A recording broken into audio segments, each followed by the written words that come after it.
وسبته يدخل الأوضة ويتسحب ويجي لحد هنا ويبتدي يعمل اللي كان ناوي يعمله. وأنا كل ده وأنا بقى إيه، في سابع نومة. أيوة، أو تقدروا تقولوا كده، عاملة نفسي إن أنا في سابع نومة. وفجأة وأول ما ابتدى الحكاية وبقى في نص الحكاية وما ينفعش يرجع منها أبدا، قمت مرة واحدة من مكاني. لكن هو اتلخبط واتوتر وما كانش عارف يروح فين ولا يعمل ايه. قلت له لا، تعال، انت رايح فين؟ قال لي انت صاحية. قلت له انت لازم تكمل اللي بدأته. يلا يا حبيبي، يلا يا قلب عين امك، لازم يروح قلبي امك تعمل اللي كنت ناوي تعمله. قال لي يا ماما انا ما كانش قصدي، انا شفت حاجة وبس كنت عايز اجربها، وما كنتش عارف اعمل ايه ولا حتى فين ولا مع مين. قلت له وديك اهو، جيت المكان الصح. يلا بقى بشطارتك، وريني هتعمل ايه. انا عايز اعرف ابني سبعة ولا اي كلام. قال انتي بتقولي ايه؟ قلت له يا حبيبي، بقولك اللي سمعته. مالك مالك بس متلخبط كده ليه وحالتك بالبلع؟ بقولك ايه، خليك كده على وضعك وبلاش الحركات دي. يلا، انا جاهزة ومستنية ومستعدية لأي حاجة هتحصل الليلة دي. وانا وانت هنا في الأوضة دي مش هنخرج منها غير الصبح. يلا ابتدي بقى، شوف شغلك. وفعلا ابتدى ابني يشوف شغله، وكل ده وانا مبهورة مش مصدقة اصلا. طب ازاي وامتى وفين؟ لا لا لا لا لا، انا خلاص في برج من نافوخي هيطير. معقول؟ معقولة ده ابني ولا لا؟ ده لسه كان يدوب لسه طالع للدنيا، فجأة كده بقى كده امتى وازاي؟ انا ما بقتش فاهمة حاجة ابدا. لكن كل اللي كنت فاهماه اني سايباه يعني يعمل اللي هو عايزه واللي كان ناوي عليه. انا انا كان لازم اعرف كده من الاول، من ساعة من ساعة ما ابوه سابنا وطفش. ويمكن انا السبب في اللي حصل. ايوه، انا مش هنكر، انا السبب، انا اللي خليته يعمل كده. هتقولولي طبعا ازاي؟ انا هقول لكم الحكاية من اولها لاخرها.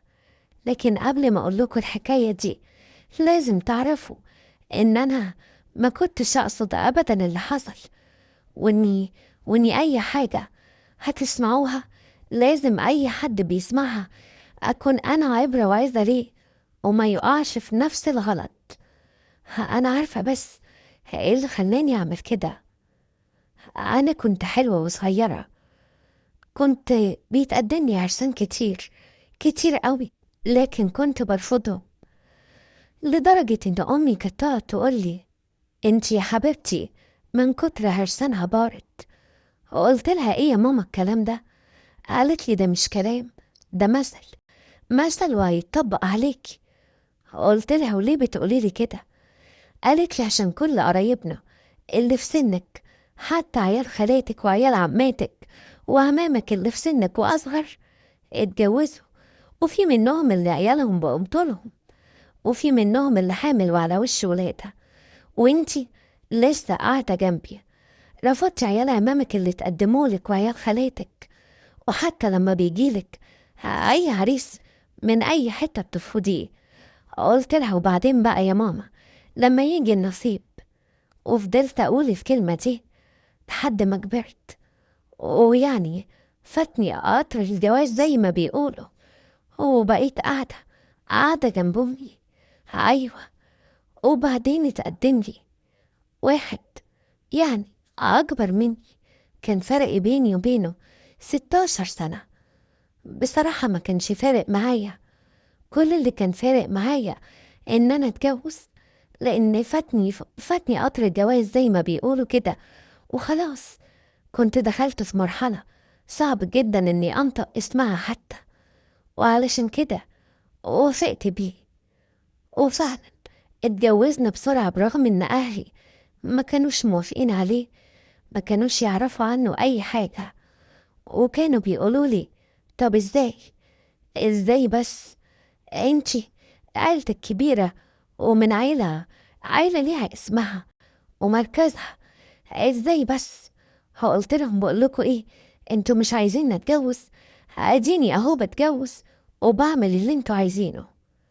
واتجوزت، وبعد سنة واحدة من جوازي عرفت اني حامل في ابني ده. وبصراحة كنت فرحانة قوي بابني ده، قلت هو ده اللي هيبقى سندي. خلاص كل الكلام اللي كانوا بيقولوه لي بيعايروني بيه ما بقاش موجود. اتجوزت واديني حامل، لا وكمان ايه، حامل في ولد، وانتوا عارفين الصعايدة بيحبوا الولاد قد ايه. وخلفت ابني، وابني بقى عمره 5 سنين. وبعد كده حصلت مشكلة بيني وبين جوزي، لقيته بيقولي أنا خلاص ما بقتش طايقك ولا طايق العيشة معاكي، أنا هسيب لك البيت كله وامشي. ومشي. فكرتها خناقة وهيرجع تاني، لكن الموضوع طول. اليوم جاب أسبوع وجاب شهر وجاب سنة وجاب سنين كتير قوي وراها. عملت عملت محاضر إن هو ما بقاش موجود ومشي، خوف يعني إن يكون حصل له حاجة، لكن كل ده كان من غير فايدة. وقعدت 15 سنة مش عارفة عنه أي حاجة، لحد ما بقى ابني عمره 20 سنة. بصراحة كنت مدلعة قوي، وأهلي كمان كانوا مدلعينه بشكل غريب.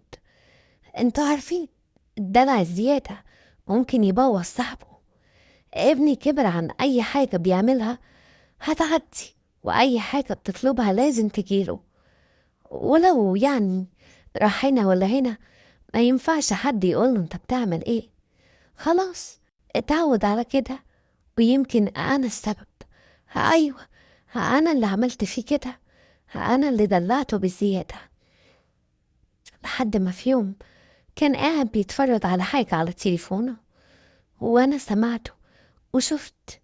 وبعد ما خلص لقيته بيتكلم مع واحد صاحبه، ولقيت صاحبه بيقوله طب مامك موجودة اهي، ما تشوفها كده. بس بقولك ايه يا صاحبي، لازم تكون نايمة، اصل اكيد مش هتوافق. وعرفت وقتها هو ناوي يعمل ايه.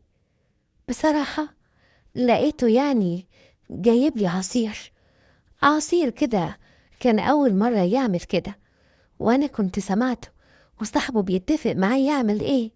وطبعا كان من ضمن الخطة دي إن أنا يتحط لي منوم في العصير. وأول ما خدت كوباية العصير قلت له أنا هدخل أشربها في أوضتي علشان أنام بعديها على طول.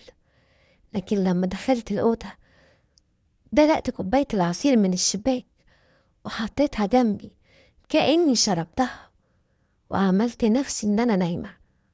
وشوية وابني دخل الأوضة. حصل اللي قلته لكم في الأول. ما كنتش مصدقة نفسي، لكن لما قلت له لازم تكمل اللي بدأته انبهرت من اللي حصل.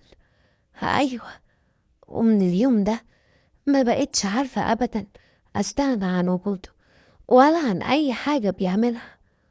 وفضلنا على الحال ده، وأنا بصراحة عارفة إنه غلط، وما بقتش عارفة أعمل إيه ولا أتصرف إزاي.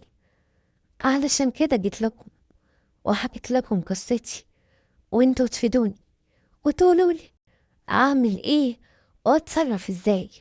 وأنا هستنى كل التعليقات بتاعتكم وأقراها كويس، وياريت تردوا عليا في أسرع وقت.